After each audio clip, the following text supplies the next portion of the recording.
સુરેન્દ્રનગરમાં પોલીસ પર ઘાતક હુમલો કરીને ટોળું દારૂના ગુનામાં ઝડપાયેલા આરોપીને છોડાવી જતા ચકચાર મચી. પાટણના સમી પોલીસ મથકમાં દારૂના ગુનામાં વોન્ટેડ આરોપી જાલમસિંહ ઝાલાને પોલીસ ખાનગી ડ્રેસમાં પકડવા ગઈ હતી. પોલીસે જૈનાબાદ રોડ પરથી વોન્ટેડ આરોપીને તેની જ ગાડીમાં પકડી ઝીંઝુવાડા પોલીસ મથકે લાવી રહી હતી. જે દરમિયાન ઝીંઝુવાડા ગામમાં પ્રવેશવાની સાથે જ લોકોના ટોળાએ પીએસઆઈ કેવી ડાંગર પર છરી સહિતના હથિયારો વડે હુમલો કર્યો હતો. ઘાતક હુમલો કરી લોકોનું ટોળું આરોપી જાલમસિંહ ઝાલાને છોડાવી ગયું હતું. હુમલાના કારણે પીએસઆઈ સહિત 2 કોન્સ્ટેબલ લોહીલુહાણ થતા તેમને અમદાવાદ સારવાર માટે ખસેડવામાં આવ્યા. ઘાયલ પીએસઆઈને હાલ ઝાયડસ હોસ્પિટલ ખાતે સારવાર અપાઈ રહી છે.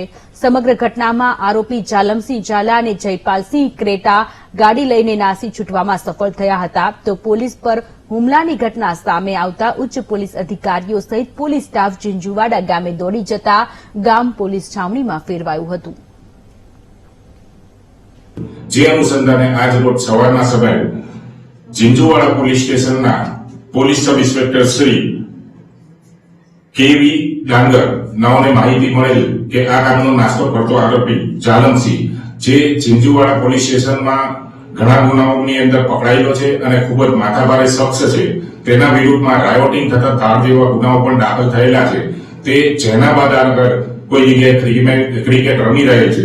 જેથી તાત્કાલિક પીએસઆઈ ડાંગર અને પોલીસ સ્ટાફના માણસો તેને પકડવા સારું ત્યાં પહોંચેલા અને આરોપીને પકડીને લઈને આવતા હતા. દરમિયાન આ સમયગાળા દરમિયાન ક્રિકેટ રમતા એના માણસોમાંથી કોઈએ ગામની અંદર જાણ કરતા ગામમાં પોલીસને રોકી દેવામાં આવેલી અને પોલીસ ઉપર હુમલો કરતા પીએસઆઈ ડાંગર તથા 2 પોલીસ કોન્સ્ટેબલ ઘાયલ થયેલા. હાલમાં પીએસઆઈ ડાંગર અમદાવાદ ઝાયડસ હોસ્પિટલની અંદર સારવાર હેઠળ છે.